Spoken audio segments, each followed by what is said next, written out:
and we are here in Washington, D.C. in the offices of Pillsbury, Winthrop, Shaw, Pittman, and they are Success in the City sponsors for our CEO Conversational Series. CEO Chick Chat is what we like to call it, because it really is a conversation with extraordinary women who have shared their experiences with us. And what we found is that if you take the time, and I like to say, if you take the time to get to know anybody who crosses your path in your life, what you will find is that their life is worthy of a Lifetime movie. So I want to find out what's going on in Wanda's that makes her like a Lifetime movie. Actually, I know Wanda. She's a friend of mine, but she's an amazing, incredible woman. And I'm excited that you're able to hear her story today. So, and I know you're not afraid of me. I'm afraid of her. She'll tell you. What I love about Wanda, you have that girlfriend who tells you the truth. She'll tell you the truth. But she'll say it with words of wisdom that you go, you know, that was really sharing something that I needed to know. So if I do something, because we have friends, and sometimes they're always really, I'm always nice to everybody. I don't tell them like your underwear is showing in the back. Actually, I do. But tell them that. Yeah, I do tell them that. But it's good when you've got that girlfriend who really tells you the truth. When you're complaining, she says, well, what are you going to do about it? Well, why didn't you do something about it? And we need to be challenged that way, and that's one of the reasons I love you. So let's begin the story with Wanda. You're a local girl, gone good. I am a local D.C. girl. Yes, I am. So tell us about your family and what it was like growing up here and what your experiences were like in your childhood and about how many kids were in your family, what your parents did. Okay. Well, I'm the middle daughter of Grace and Sam Alexander. Sam was from Mississippi and Grace was from Roanoke. So if the southern drawl shows up during the conversation, that's where it came from.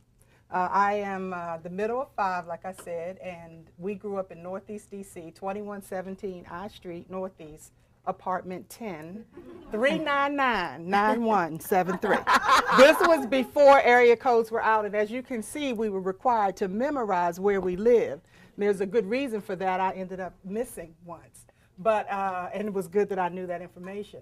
But because my dad was a firefighter, he went in the fire department literally the Monday after I was born.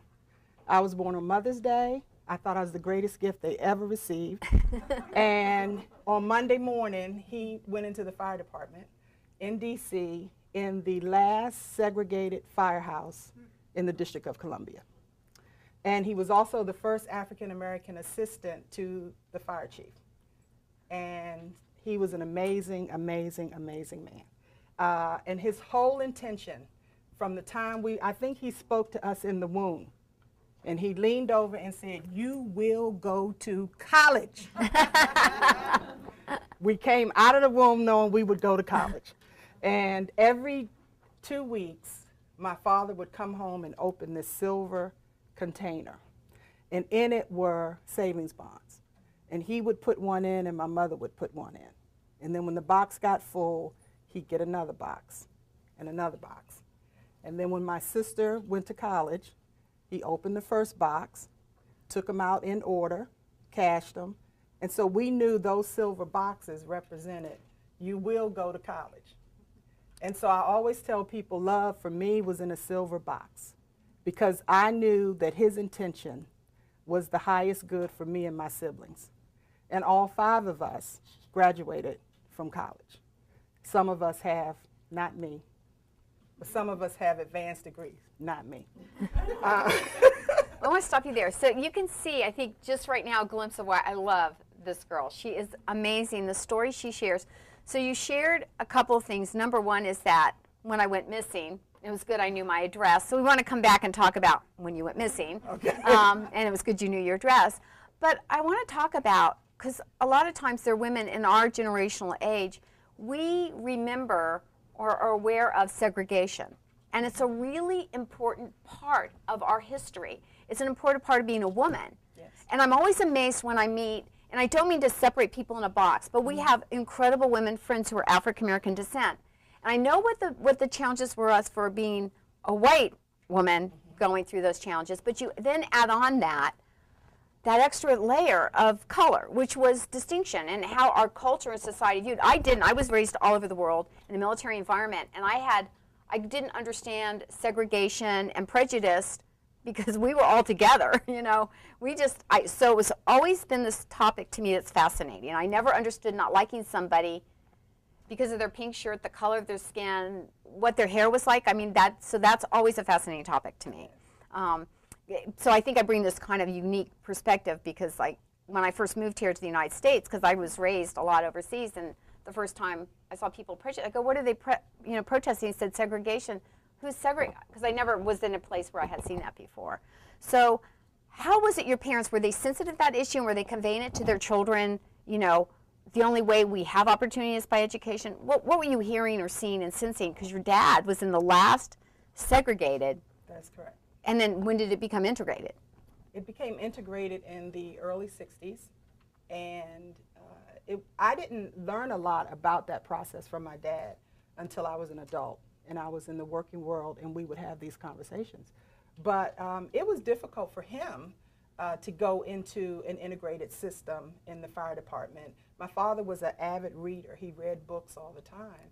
And one of the stories he shared is they would steal his books and say to him, what is the point of you reading? And he was a grown man. But the amazing thing about my dad, you would have never known if that bothered him. He just had this personality where he just didn't get ruffled. And the first time I saw my father shed a tear was when Martin Luther King was slain. Really? The very first time in my adult life. I mean, in my life, I was 10, so I wasn't adult. I thought I was an adult. But I was 10 years old, and it was a minute. If you didn't look, you missed it. And I was like, whoa. It made me want to know more about Martin Luther King. I mean, what's up with this guy?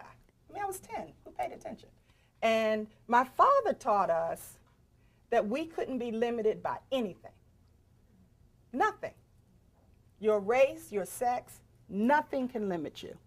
Now, if you believe it can, then it will. But he said there is nothing in this world you can't do. He would say it every day. There were sometimes I looked at him and said, really? Right now in gym, I can't get up that rope. So it helped me understand how that's going to happen. But he taught us that it was all about ignorance. He helped us to understand if people don't know you and they make a judgment about you, it's based on ignorance. It's based on something that they've been taught or something that they believe that's not true. So you have to deal with each and every person one-on-one, and you have to figure out what's on the inside of them, because outward appearance is a lie. It's a lifetime movie theory. That's what I'm saying. Yeah. Now, I want you to go back and just capture a couple moments of wisdom. And I always like to take a moment and say, I think we've had, you know, this diamond of wisdom here shared.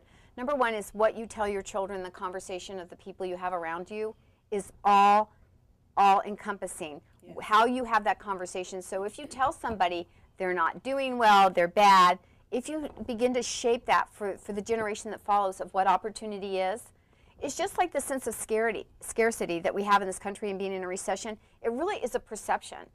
Don't be convinced that the exact same amount of money that existed a year ago in the world still exists. It's just how it's held. So you have to come with a different mindset to all the problems we have to face in this life and how we share. You can resolve anything. The other thing is I love telling somebody, I value so much, here's your silver box for your future. And anybody's got children, and I always hear these things like, oh, darn, I wish I did that for my kids. If I had a silver box and say, this is your silver box. Your education means so much to me. It's in a silver box.